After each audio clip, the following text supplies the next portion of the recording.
এবারে যে তত্ত্বাবধায়ক বা অন্তর্বর্তীকালীন সরকার গঠন হয়েছে সেখানে কিন্তু অনেক রকমের হিসেব নিকেশ করে সদস্য নেওয়া হয়েছে। আমরা শুরুর দিকে আপনার নাম শুনেছিলাম, তো আপনার কাজ যেহেতু দেখলো সরকার এবং দেশের মানুষ, এই মুহূর্তে যদি দুর্যোগকালীন অন্য কোনো কিছু মোকাবেলার জন্য আপনাকে সরকারের উপদেষ্টা করার প্রস্তাব দেওয়া হয়, সেক্ষেত্রে আপনার জবাব কী হবে?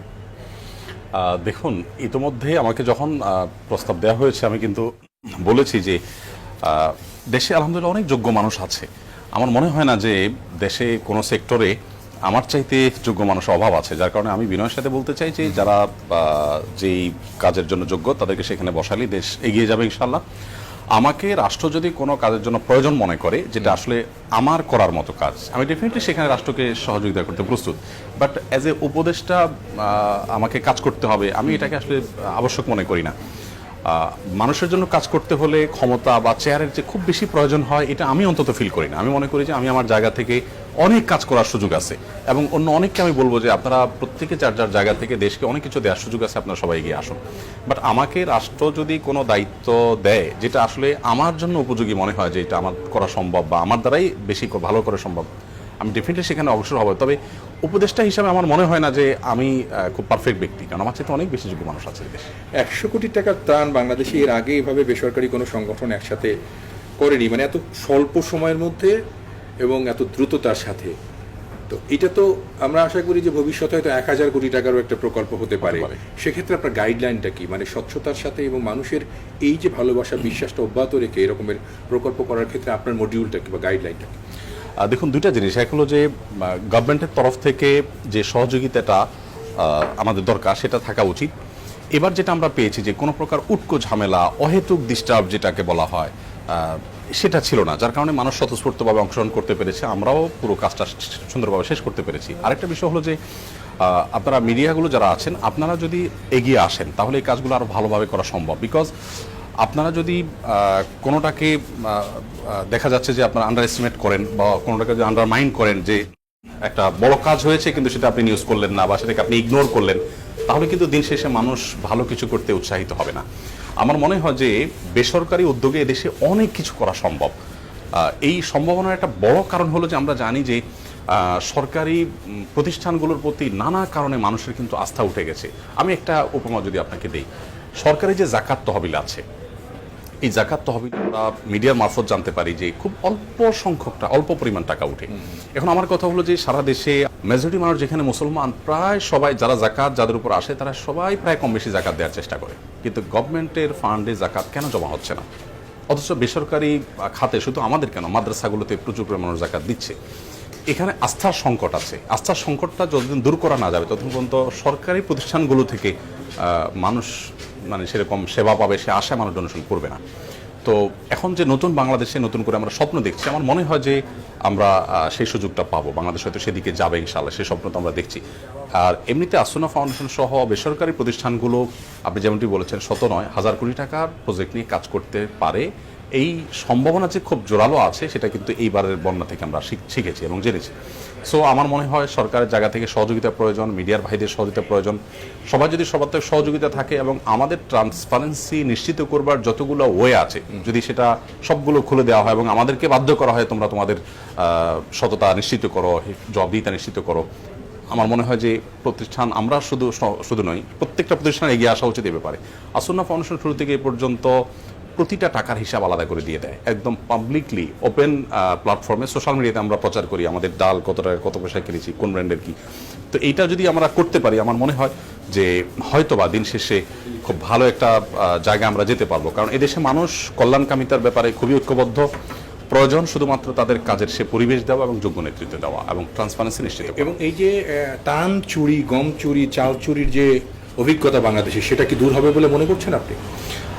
দেখুন, পরিস্থিতি বলে দিবে বা সময় বলে দিবে যে কি হতে যাচ্ছে বা কি হবে ভবিষ্যতে। তবে আমি একজন সাধারণ মানুষ হিসেবে, সাধারণ নাগরিক হিসেবে আমি তো স্বপ্ন দেখছি এবং প্রত্যেকটা মানুষ স্বপ্ন দেখছে যে বাংলাদেশে, নতুন বাংলাদেশে বোধহয় আর এই ত্রাণ চুরির ঘটনা ঘটবে না। দেখুন, এর আগে আমার মনে আছে আমি মানিকগঞ্জে ত্রাণের ট্রাক পাঠিয়েছি, শীতবস্ত্রের ট্রাক পাঠিয়েছি, সেখানকার স্থানীয় একজন রাজনৈতিক নেতা বলেছেন যে এগুলো দিয়ে যান, আমাদের ছেলেরা বন্টন করবে। আমি বললাম যে ট্রাক ফেরত নিয়ে আসো, আমরা ওখানে মাল দেবো না। তো এবার এরকম কোনো পরিস্থিতি আমাদের পড়তে হয়নি। আমার তো স্বপ্ন দেখতে কোনো অসুবিধা নেই যে আমরা নতুন বাংলাদেশে আর কোনো চাঁদাবাজি আমাদেরকে দেখতে হবে না, আর কোনো কল্যাণ কাজ করতে গেলে কেউ বাধা দিবে, কেউ এসে মাল ছিনিয়ে নিয়ে যাবে, এই পরিস্থিতি আর হবে না। আমার মনে হয় সেদিকে বাংলাদেশ আর যাবে না, কারণ বাংলাদেশের মানুষ এখন ঐক্যবদ্ধ এবং প্রত্যেকটা মানুষ এই দুঃসহ পরিস্থিতি থেকে মুক্তি চায়, মুক্তিগামী মানুষ, তারা ঐক্যবদ্ধ যেহেতু হয়েছে, আমার বিশ্বাস আল্লাহ তাআলা আমাদের প্রতি অনুগ্রহ করবেন। এবং এটাও তো মানুষের সেবা করাও তো এক ধরনের ইবাদত, Of course. এবং এই যে মানুষের ভালোবাসা আপনারা পেলেন বা অসহায় দুর্গত মানুষের পাশে আরেকজন মমতা নিয়ে দাঁড়ালো, তারা তো নিশ্চয়ই আল্লাহর ওই রকম একটা করুণা পাবেন। অফকোর্স, সেটা যদি সেই সম্পর্কে ধর্মীয় দেখুন, ইসলাম আমাদেরকে সবসময় মানুষের সেবা করতে বলে। নবী করিম সাল্লাল্লাহু আলাইহি ওয়াসাল্লাম বলেছেন, আহাব্বুন নাসি ইলাল্লাহি আনফাউহুম লিন-নাস, আল্লাহর কাছে সবচেয়ে প্রিয় মানুষটা হলো সে যে সবচেয়ে বেশি পরোপকারী হয়, অর্থাৎ যে মানুষের কল্যাণ যত বেশি করবে সে আল্লাহর কাছে তত প্রিয় বান্দা হতে পারে। সো একজন মুসলিম হিসাবে আমাদেরকে প্রত্যেককে কল্যাণকামিতার পথে অগ্রসর হতে হবে। আমরা যদি, আমি শুরু থেকেই বলেছি যে আমরা তখন 50 বা 60 লাখ মানুষ এফেক্টেড ছিল, আমি বলেছি 50-60 লাখ বন্যা দুর্গত মানুষের জন্য 18 কোটি মানুষের 36 কোটি হাত যদি বেড়ে যায়, তাহলে 50-60 লাখ মানুষকে উদ্ধার করা কোনো ব্যাপার না। আলহামদুলিল্লাহ সেটা হয়েছে। আমার মনে হয় যে সেটা সামনে আরো ভালোভাবে হবে, এবং অ্যাজ এ মুসলিম আমরা প্রত্যেকে যার যার জায়গা থেকে ধর্ম, বর্ণ, দল, মত নির্বিশেষে প্রত্যেকটা মানুষের কল্যাণে, শুধু মানুষ নয়, প্রাণীর কল্যাণে এবং আমাদের জীব বৈচিত্র্যের কল্যাণে আমরা কাজ করব। আমরা কিন্তু এবার প্রচুর পরিমাণে গোখাদ্য দিয়েছি, আমরা এর আগেও গোখাদ্য দিয়েছি, কিন্তু এবার আমরা 67 মেট্রিক টন অর্থাৎ 5টা ট্রাক বোঝাই করে আমরা কিন্তু গোখাদ্য দিয়েছি। সো মানুষ তো বটেই, ধর্ম বর্ণ নির্বিশেষে পশু পাখির জন্য আমাদের কাজ করতে হবে, এবং এই কাজের মাধ্যমেই কিন্তু আমরা আল্লাহকে অনেক বেশি সন্তুষ্ট করতে পারবো। এবং সেই জায়গায় বলছি যে একসময় আপনাদের সংগঠন বা আপনাদের কর্মকাণ্ড এক ধরনের নাকশিট কেন একটা ভাবে পরিণত ছিল, বিশেষ করে গণমাধ্যম তো বটেই, আমাদের ইয়াং জেনারেশনের কাছে আপনারা একটা অন্যরকম দৃষ্টিভঙ্গির ব্যাপার ছিলেন। পরিবর্তিত পরিস্থিতি এবং ত্রাণ তৎপরতার কারণে সেটা কিন্তু দূর হয়ে গেছে এবং জাগরণ তৈরি হয়েছে। সেই জায়গায় বৈষম্য কিন্তু এখনো আছে বলতে আমি বলছি যে সমাজে বৈষম্য দূর হওয়ার একটা আবহ তৈরি হয়েছে, বাট এখনো পর্যন্ত আমার মনে হয় না যে দাড়ি টুপি বা হিজাব পরলে একজন মানুষ সব জায়গায় মানে সহজে যে এন্টিটি পাবেন, আমার মনে হয় যে এখনো সেটা তৈরি হয়নি। তবে শুরুটা যেহেতু হয়েছে, আমার মনে হয় সেদিকে বাংলাদেশ যাবে, অর্থাৎ বৈষম্য সবার ক্ষেত্রে বৈষম্য দূর হয়ে যাবে। আপনি দেখেছেন যে শিক্ষা প্রতিষ্ঠানে শুধুমাত্র দাড়ি টুপি থাকার কারণে নাজেহাল হতে হয়েছে, তাকে নানান এজেন্সি তুলে নিয়ে গিয়েছে, এবং শুধু হিজাব থাকার কারণে তাকে পরীক্ষা দিতে দেওয়া হয়নি, এগুলো ওপেন সিক্রেট একেবারে ছিল। বাট পরিস্থিতি পরিবর্তন হয়েছে, বিশেষ করে আমরা এবার যেভাবে কাজ করার সুযোগ পেয়েছি, সেজন্য আমরা তো অবশ্যই বর্তমান গভর্নমেন্টকে শুকরিয়া জানাবো, কৃতজ্ঞতা জানাবো, এবং সেই সাথে বিশেষ করে ছাত্রদের প্রতি কৃতজ্ঞতা না জানালে অকৃতজ্ঞতা হবে যে তারা আমাদেরকে এরকম একটা বাংলাদেশ উপহার দিয়েছে। সো আমার মনে হচ্ছে যে নতুন বাংলাদেশে নতুন করে স্বপ্ন দেখছি, বাংলাদেশ নতুন করে গড়ে উঠবে, নতুন করে বাংলাদেশ মাথা উঁচু করে দাঁড়াবে এবং মানুষ ঐক্যবদ্ধ থাকবে ইনশাআল্লাহ। এই নতুন এই জেনারেশনের কাছে আপনার আর একটা আহ্বান কি, মানে তাদের জন্য নিশ্চয়ই আপনারও একটা আহ্বান থাকবে, আপনি যদি কিছু বলেন। আমি বলতে চাই তরুণদেরকে যে তরুণরা তাদের যে আত্মবিশ্বাস আছে সেটাকে কাজে লাগাবে। আপনি নিজেও তরুণ। জি অবশ্যই, আমরা আমাদের আত্মবিশ্বাসকে কাজে লাগাবো এবং এদেশকে গড়ার জন্য কারোর দিকে না তাকিয়ে আমাদেরকে ঝাঁপিয়ে পড়তে হবে এবং লেগে যেতে হবে বিনয়ের সাথে, এবং অবশ্যই বুদ্ধিমত্তার সাথে আমাদের প্রত্যেককে যার যার জায়গা থেকে লেগে যেতে হবে। দুর্নীতির বিরুদ্ধে প্রত্যেকটা মানুষকে রুখে দাঁড়াতে হবে। আমি নিজে রাষ্ট্রের কোনো অবৈধ সুবিধা আমি নেব না এবং কাউকে নিতে দেব না। এ ব্যাপারে আমরা যদি সংকল্পবদ্ধ হই, আমার মনে হয় এদেশকে কেউ ঠেকাতে পারবে না। আমি মিডল ইস্টে 10 বছর ছিলাম। বাংলাদেশি শ্রমিকের যে ডিমান্ড, আমাদের পার্শ্ববর্তী অন্যান্য দেশের কোনো দেশের শ্রমিকের এতটা ডিমান্ড নেই। আপনি মিডল ইস্ট বলেন, মালয়েশিয়া বলেন, আমি যে সমস্ত দেশে গিয়েছি এবং থেকেছি, আমি দেখেছি বাংলাদেশের মানুষ খুব পরিশ্রমী এবং বাংলাদেশের মানুষ খুব স্বপ্নবাজ। দুঃখজনক যে আমরা সেই যোগ্য নেতৃত্ব এবং ভালো পরিবেশ আমরা পাইনি।